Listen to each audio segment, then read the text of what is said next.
পথত পৰি থকা শিলগুটিক প্ৰাণ দিয়া এগৰাকী অসাধাৰণ যুৱতী, যাৰ হাতৰ পৰশত ৰাস্তাই ঘাটে পৰি থকা শিলে বিভিন্ন ৰূপ পাবলৈ সক্ষম হয়। পৰিত্যক্ত অৱস্থাত থকা শিলসমূহত যুৱতীগৰাকীয়ে এক অনন্য ৰূপ দিবলৈ সক্ষম হোৱাৰ বাবেই এতিয়া ইণ্ডিয়া বুক অৱ ৰেকৰ্ডছত নিজৰ নাম সন্নিৱিষ্ট কৰিবলৈ সক্ষম হৈছে। হয়, এয়া হৈছে মৰাণৰ অংকনা মহত্তৰ হাতৰ যাদু।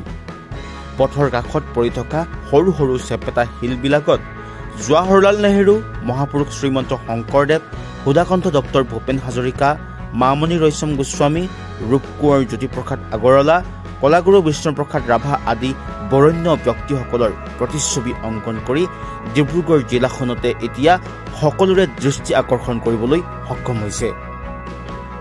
ডিব্ৰুগড় জিলাৰ মৰাণৰ বামুণবাৰী কয়লাগৰা গাঁৱৰ অংকনা মহত্তই সৰু সৰু শিলত অসমৰ বিখ্যাত ব্যক্তিসকলৰ ছবি অংকন কৰি ইণ্ডিয়া বুক অৱ ৰেকৰ্ড 2023ত নিজৰ নাম সন্নিৱিষ্ট কৰিবলৈ সক্ষম হৈছে, যাৰ বাবে এতিয়া অংকনাৰ শিলত অংকিত ছবিসমূহ চৰ্চা লাভ কৰিছে।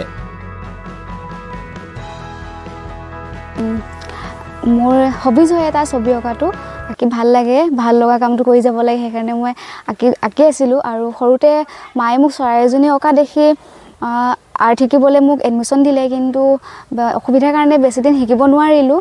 সেই ঘৰতে চেষ্টা কৰি থাকোঁ আৰু মাজতে ভালেমান দিন গেপো পৰিলে। এতিয়া মই 22 চনৰ পৰা অলপ বেছিকৈ আঁকিব ধৰিলোঁ।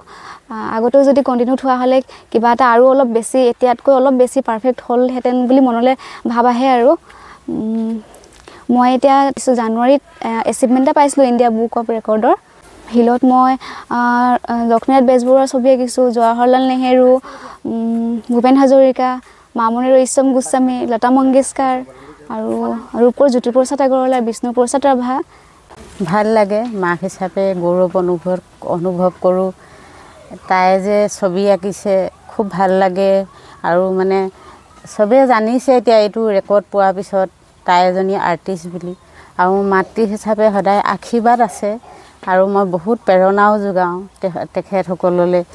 দুয়োগৰাকী ছোৱালীয়ে যদি এনেকৈ যিকোনো এটা হেৰিয়াত আগবাঢ়ি যায়, এতিয়া এই এৱাৰ্ডটো পাই গাঁওখনৰ, ঘৰখনৰ আৰু ভৱিষ্যতলৈ আগবাঢ়ি যাবলৈ চেষ্টা কৰিবলৈ বুলি কওঁ। আৰু সদায় মাক হৈ মই কিনো কৰিম, আশীৰ্বাদ দিওঁ।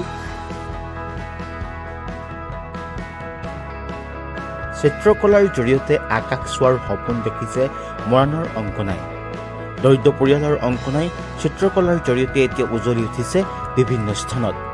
পিতৃ পুনা মহত্ত এগৰাকী অপ্ৰাদেশিকৃত বিদ্যালয়ৰ শিক্ষক আৰু মাতৃ মীনা চুতীয়া এগৰাকী অংগনবাড়ী সহায়িকা কৰ্মী হিচাপে কৰ্মৰত। আৰ্থিক দিনতাই অংকনাহঁতক চেপি খুন্দি ধৰিলেও কিন্তু থমকি ৰোৱা নাই অংকনাই। অংকনাই একোটা শিলত আঁকি গৈছে মহান মনীষীসকলৰ ছবি। প্ৰাণ পাই উঠিছে অংকনাৰ হাতৰ পৰশত বিভিন্নজন ব্যক্তিৰ প্ৰতিচ্ছবি।